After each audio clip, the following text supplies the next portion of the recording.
E-Classroom, sponsored by রাষ্ট্রীয় মাধ্যমিক শিক্ষা অভিযান, ত্রিপুরা রাজ্য মিশন।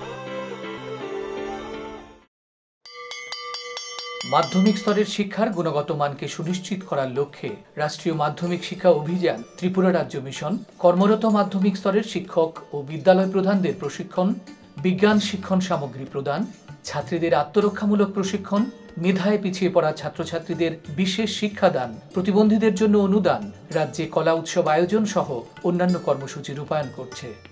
জানেন কি, বিদ্যালয় ছুট সারা দেশের একটি জ্বলন্ত সমস্যা। এই সমস্যা সমাধানে রাষ্ট্রীয় মাধ্যমিক শিক্ষা অভিযানের উদ্যোগে আগামী 1 জানুয়ারি থেকে সপ্তাহব্যাপী বিদ্যালয় ফিরে চলো কর্মসূচি গ্রহণ করা হয়েছে। 14 থেকে 16 বছর বয়সী সমস্ত ছেলে মেয়েদের মাধ্যমিক শিক্ষা সম্পূর্ণ করার জন্য আপনারা সবাই এগিয়ে আসুন। মাঝপথে যারা লেখাপড়া ছেড়ে দিয়েছো বন্ধুরা, তোমরা বিদ্যালয়ে আবার ফিরে এসো। রাষ্ট্রীয় মাধ্যমিক শিক্ষা অভিযান।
হ্যালো স্টুডেন্টস, তোমরা কেমন আছো?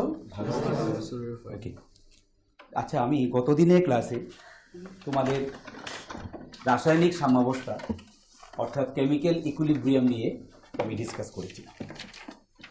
তো আচ্ছা, তুমি বলো তো প্রজ্ঞা, তুমি বলো সাম্যাবস্থা কি অর্থাৎ ইকুইলিব্রিয়াম কি?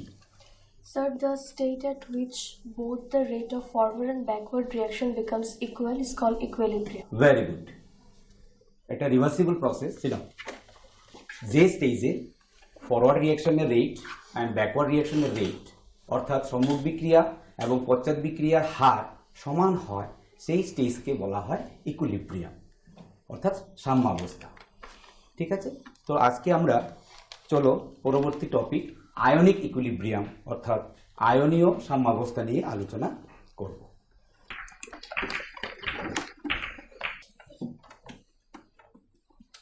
ওকে, তো রাসায়নিক সাম্যাবস্থার মতন ঠিক একইভাবে আয়নীয় সাম্যাবস্থাতে যে সাম্যাবস্থা তৈরি হয়, একটাই পার্থক্য, সেটা হচ্ছে এই সাম্যাবস্থাতে দুর্বল তড়িৎ বিশ্লিষ্ট পদার্থের অবিয়োজিত অণু এবং আয়নের মধ্যে এই সাম্যাবস্থা তৈরি হয়।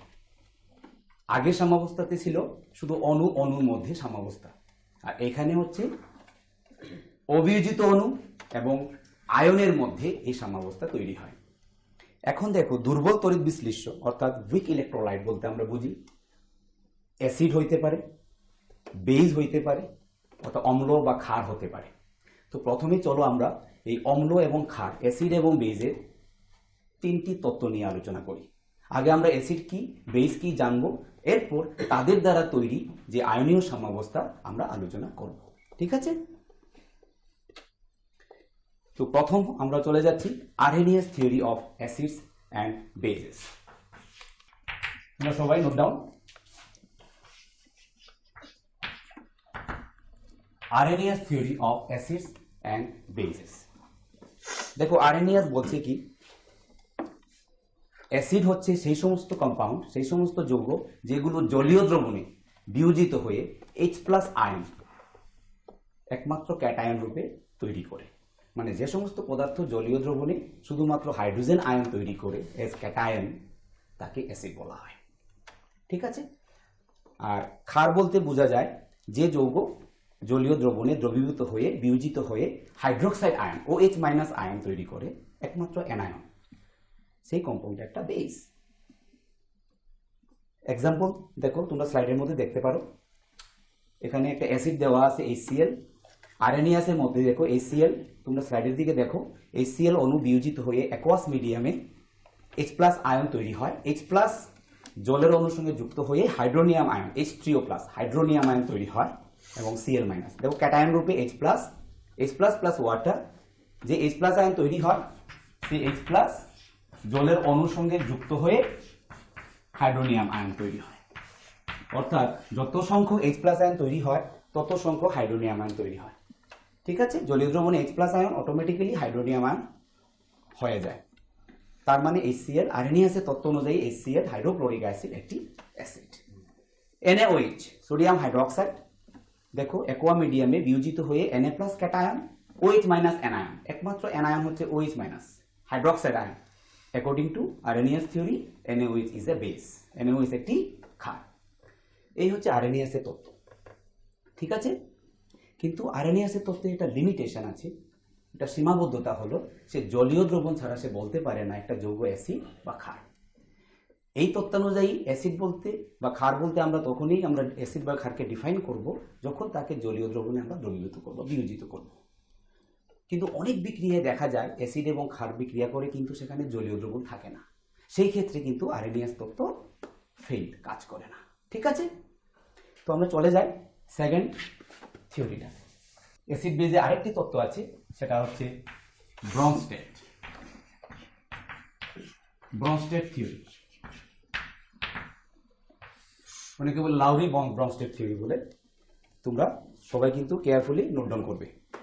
Brønsted Lowry theory of acids and base.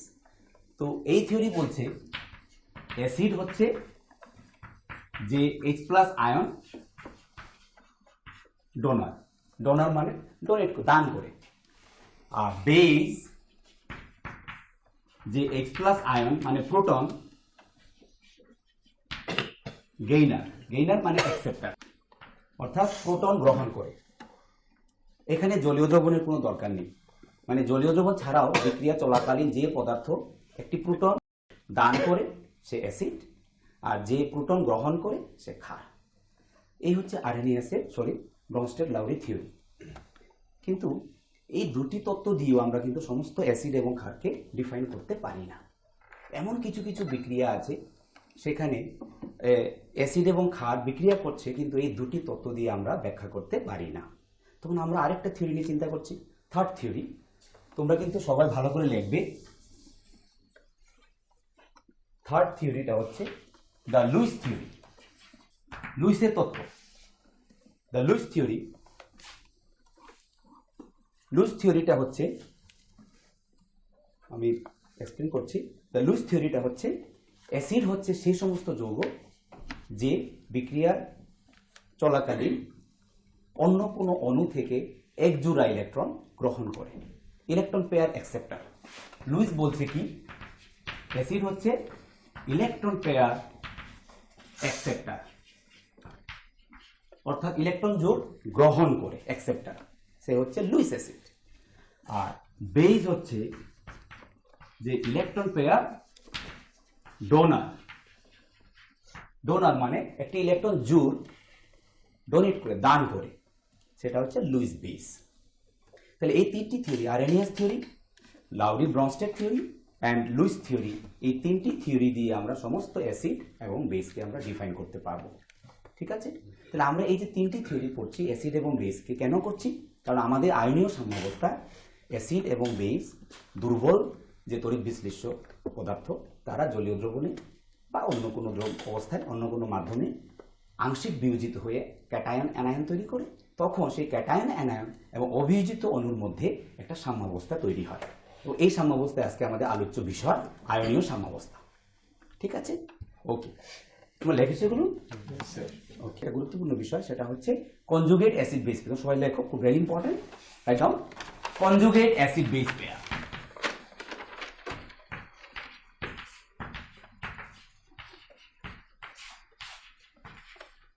Conjugate acid base pair, অনুবন্ধী অম্ল ক্ষার জোড়, কনজুগেট অ্যাসিড বেস পেয়ার।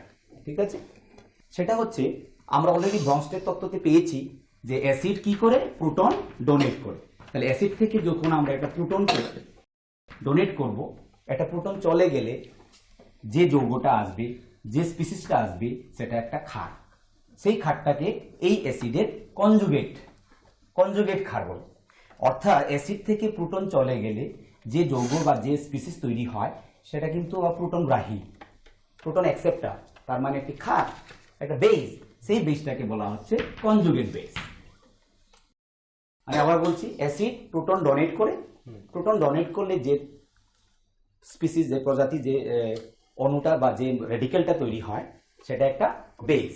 সেই বেসটাকে আমরা বলবো এই অ্যাসিডের কনজুগেট বেস, অনুবন্ধী ক্ষার। এক্সাম্পল দিচ্ছি, মনে করো অ্যাসিডটা হচ্ছে HCl। আমরা জানি HCl থেকে একটা প্রোটন চলে গেল, H+ চলে গেল, কি পাওয়া যাবে? Cl মাইনাস একটা কনজুগেট বেস অফ HCl। ঠিক আছে, HClটা হচ্ছে অ্যাসিড। কেন অ্যাসিড? প্রোটন ডোনেট করছে। আর Cl মাইনাস একটা কনজুগেট বেস। কনজুগেট বেস কেন? Cl মাইনাস একটা প্রোটন গ্রহণ করতে পারে। ঠিক আছে, রাইট ডাউন। সিমিলারলি তোমরা লিখবে ভালো করে। সিমিলারলি রনস্টের তত্ত্বানুযায়ী বেস হচ্ছে প্রোটন গ্রাহী, প্রোটন অ্যাকসেপ্টার। বেস একটা প্রোটনকে যখন অ্যাকসেপ্ট করবে, গ্রহণ করবে, রেজাল্টিং যে যৌগটা আসবে সেটা কনজুগেট অ্যাসিড। এক্সাম্পল, অ্যামোনিয়া একটা বেস, সে একটা প্রোটন গ্রহণ করলো, রেজাল্টিং NH4+ একটা কনজুগেট অ্যাসিড, অর্থাৎ অ্যামোনিয়ার কনজুগেট অ্যাসিড। তো বুঝতে পেরেছো তোমরা? Very good. পুষ্টিকর খাদ্য এবং শিক্ষা আমাদের নিতান্ত প্রয়োজনীয় জিনিস। আপনি কি জানেন, বর্তমানে ত্রিপুরায় বিদ্যালয় শিক্ষা দপ্তরের অধীনে মধ্যাহ্ন আহার প্রকল্পের উদ্যোগে সবকটি বিদ্যালয়ে সবজি বাগান গড়ে তোলা হচ্ছে। ছাত্রছাত্রীদের পুষ্টিকর খাদ্য প্রদান করার লক্ষ্যে সেই বাগানে উৎপাদিত সার এবং কীটনাশকবিহীন সবজি প্রথম থেকে অষ্টম শ্রেণীর শিক্ষার্থীদের মিড ডে মিলে ব্যবহার করা হয়। চলুন শিক্ষার্থীদের স্বাস্থ্যকর এবং নির্ভেজাল খাদ্য প্রদান ও সুস্থ সমাজ গড়ার লক্ষ্যে আমরা সবাই এগিয়ে আসি এবং প্রত্যেকটি বিদ্যালয়ে সবজি বাগান গড়ে তুলতে বিদ্যালয় কর্তৃপক্ষকে সাহায্য করি।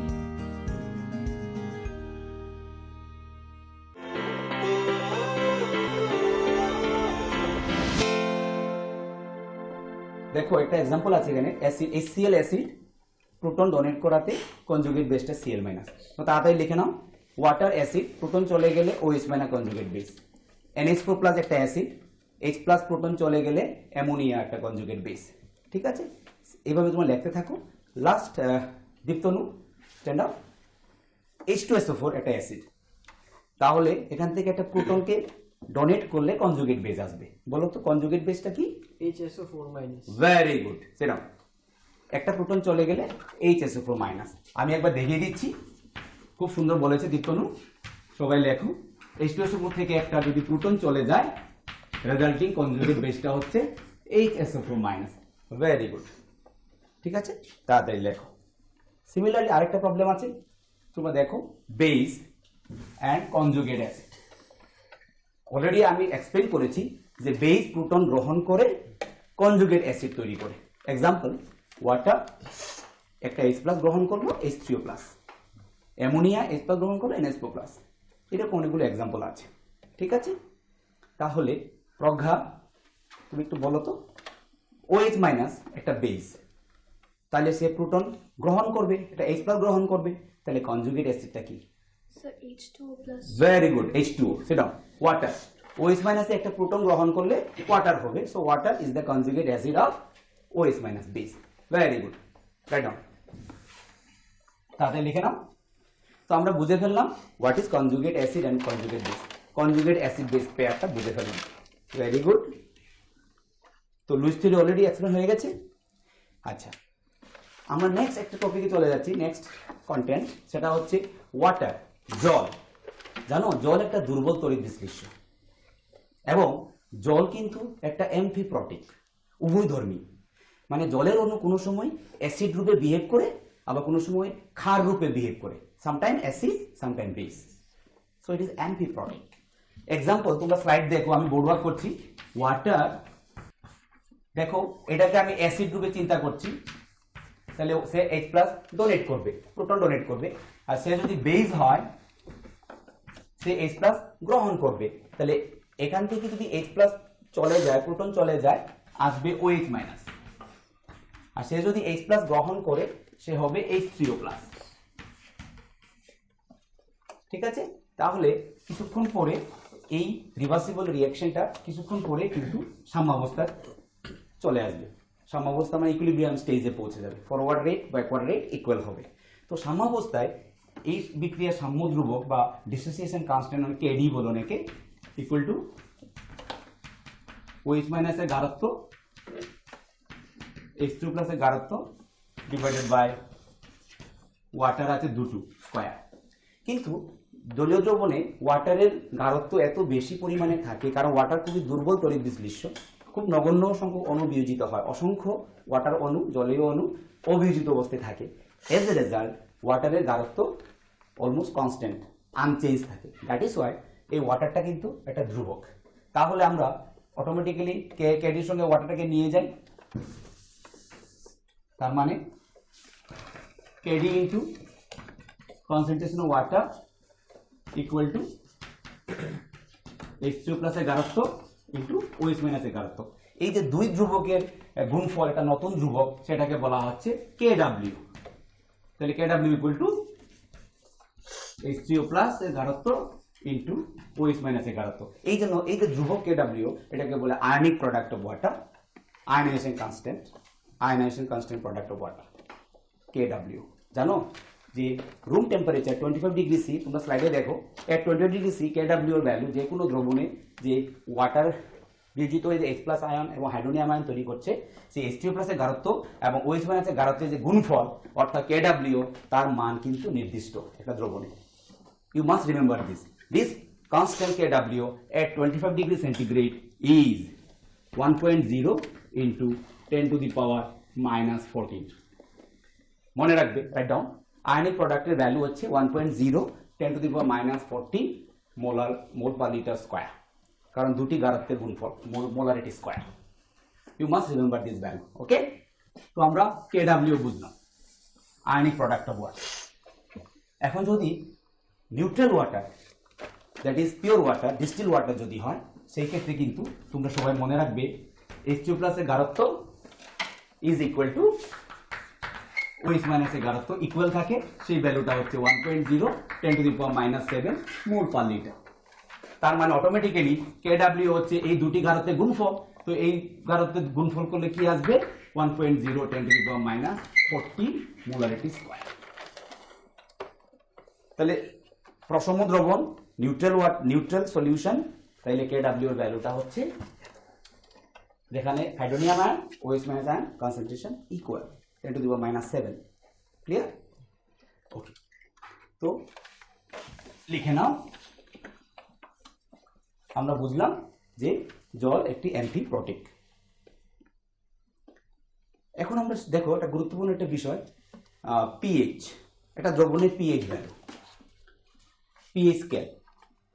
যে কোনো জলীয় দ্রবণে অলরেডি আমরা ডিসকাস করেছি যে একটা দ্রবণে H+ আয়নের গাঢ়ত্ব আছে, আবার OH- আয়নের গাঢ়ত্ব থাকে। ঠিক আছে, এই যে H+ আয়নের গাঢ়ত্ব, এই যে OH- আয়নের গাঢ়ত্ব, হ্যাঁ, সেই স্ট্রেংথ, সেই দ্রবণের অ্যাসিডিটি মানে acidic solution or basic solution, সেটা জানার জন্য আমরা কিন্তু দ্রবণের pH value, POH value measurement করি। ঠিক আছে, দাঁড়াও দীপ্তনু বলো পিএইচ কি?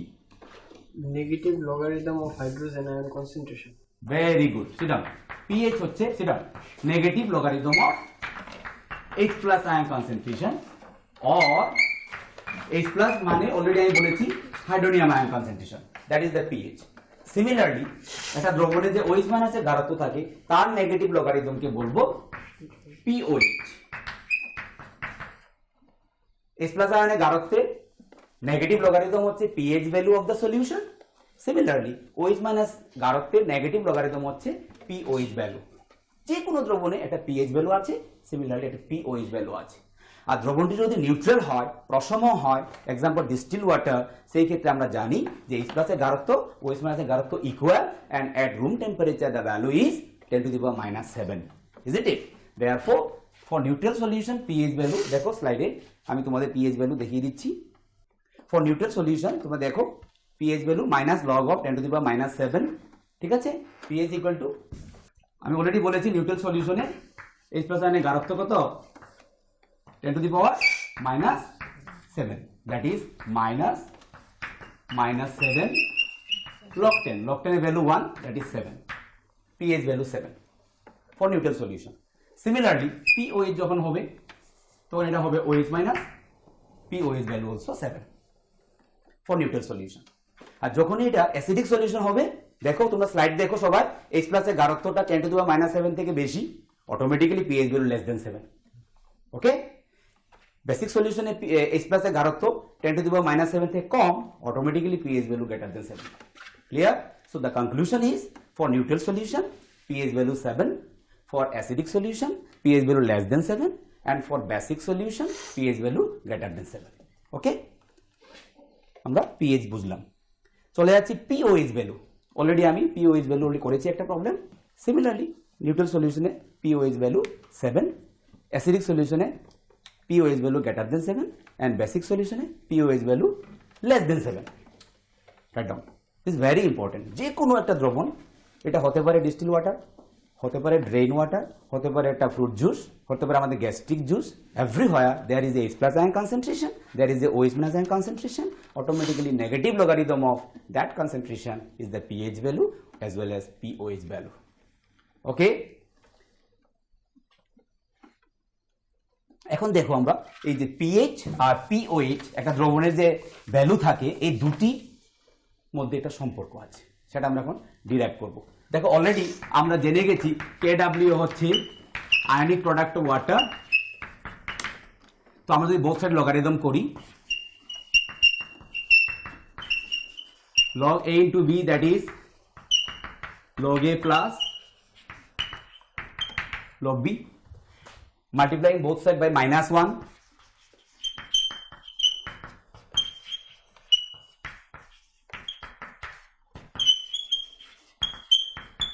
both side কে -1 দিয়ে মাল্টিপ্লাই করলাম, that is minus log of KW is PKW, minus log of H+ ion H2+ concentration, that is pH, minus log of OH- concentration, that is pOH. তো আমরা একটা রিলেশন পেলাম যে pH plus pOH যে কোনো দ্রবণের এই যে দুটি pH and pOH ভ্যালু থাকে, তাদের যোগফল always PKW is equal to, PKW মানে কি minus log of KW, KW এর ভ্যালু অলরেডি আমরা জেনে গেছি, at 25 degree C KW is 10⁻⁴, that is minus log of 10⁻⁴ equal to pH plus pOH, that is minus 14 log 10 equal to pH plus pOH is equal to 14, is equal to 14. তো আমরা বুঝলাম at 25 degree C pH and pOH value সামটা কত, 14, clear? তাহলে আমরা যদি pH value জানি, pOH value 14 minus, যদি pOH ভ্যালু জানি, pH value 14 minus, in this way we can calculate the pH value or pOH value and vice versa. তো দেখি আমরা একটা নিউমেরিক্যাল প্রবলেম করছি। অলরেডি আমরা একটু আগে পেয়ে গেছি যে KW হচ্ছে H3O+ into OH- concentration। তো দেখো স্লাইডে দেখো problem number 1, calculate the pH of A ammonia solution যার OH- গাঢ়ত্ব হচ্ছে এত। তো দেখো OH- গাঢ়ত্ব দেওয়া আছে, অটোমেটিক্যালি H3O+ এর গাঢ়ত্ব কি হবে, KW বাই OH- গাঢ়ত্ব, দ্যাট ইজ KW হচ্ছে 10⁻⁴, আর OH- এর গাঢ়ত্ব কোশ্চেন তোমার স্লাইডে দেখো কত, 1.9 into 10⁻⁻3. By solving this you will get H2+ concentration, therefore pH equal to minus log of H2+ concentration, and H2+ concentration এখানে পেয়ে গেছো তোমরা, এটা এখানে পুট করবে, automatically pH value of that ammonia solution can be calculated. In the similar way তোমরা second প্রবলেমটা দেখো, যে হাইড্রোনিয়াম আয়ন কনসেন্ট্রেশন একটা লেখে দেওয়া আছে, দেওয়া নেই, তার পিএইচ ভ্যালু দেওয়া আছে, সেখান থেকে H2 কনসেন্ট্রেশন তোমরা অনায়াসে একইভাবে তোমরা বাড়িতে করতে পারবে। ঠিক আছে, এরকম অনেকগুলি প্রবলেম আছে, তোমরা তোমাদের বইগুলো দেখবে, রেফারেন্স বইয়ে আছে। Applying pH value and the relation whatever we have discussed, you have to revise it again and again, বারবার প্র্যাকটিস করবে। দেখো এটা very important chapter, numerical problem এখান থেকে থাকে জেনারেলি, তো তোমরা আশা করি এইসব প্রবলেম তোমরা করতে পারবে। ঠিক আছে, তো মোটামুটি আজকে আমরা এই আয়নিক ইকুইলিব্রিয়ামে একটা ইম্পর্ট্যান্ট একটা পার্ট আমরা ডিসকাস করলাম, আর গত ডেটে করেছিলাম আমরা কেমিক্যাল ইকুইলিব্রিয়াম। ঠিক আছে, তো I hope all of you understand everything and you will revise it again and again, and I am confident that you will be benefited. Okay, তো আমরা এই টপিকটা আজকে করতে পারছি না, তো আমরা কন্টিনিউয়েশন নেক্সট ক্লাসে আমরা Ostwald dilution law for weak electrolyte, মানে দুর্বল তড়িৎ বিশ্লেষ্য, মানে অ্যাসিড বা ক্ষার দুর্বল যেগুলো আছে তড়িৎ বিশ্লেষ্য, তাদের ক্ষেত্রে একটা সাম্যাবস্থা তৈরি হয়, সেটাকে বলে অসওয়াল্ড ডাইলুশন ল। সেখানে বিয়োজন ধ্রুবক এবং ডিগ্রি অফ ডিসোসিয়েশনের মধ্যে একটা সম্পর্ক আমরা প্রতিষ্ঠা করব, এবং সেটা আমরা পরবর্তী ইকুইলিব্রিয়াম, দুর্বল অ্যাসিড বা দুর্বল ক্ষারের যে ইকুইলিব্রিয়াম কেভি ভ্যালু যখন করতে যাব, সেই ক্ষেত্রে কিন্তু অসওয়াল্ড ডাইলুশন ল ভেরি মাচ ইম্পর্ট্যান্ট। ক্লিয়ার? তোমরা জাস্ট একটু দেখে আসতে পারো, আমরা নেক্সট ক্লাসে এটা কন্টিনিউ করব। ওকে, Thank you, sir.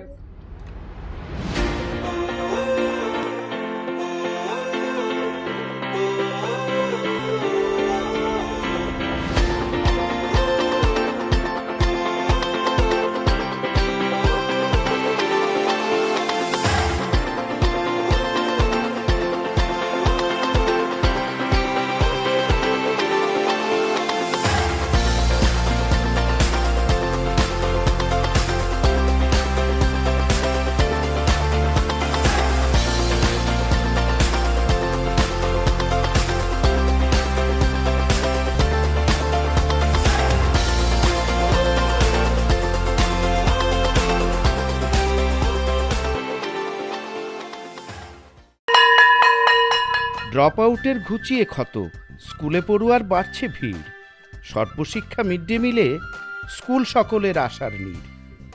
রাজ্যের 6 থেকে 14 বছরের সব শিশুদের বিদ্যালয়ের আঙিনায় এনে তাদের বুনিয়াদী শিক্ষা সুনিশ্চিত করতে সর্বশিক্ষা অভিযান বদ্ধপরিকর। তাদের শিক্ষার সুবিধার জন্য রয়েছে বিনামূল্যে পাঠ্য বই, বিদ্যালয়ের পোশাক, উন্নতমানের পড়াশোনা, স্বাস্থ্যসম্মত শৌচাগার, বিশুদ্ধ পানীয় জল, পুষ্টিকর মধ্যাহ্ন আহার, খেলাধুলার ব্যবস্থা এবং আরও অনেক কিছু।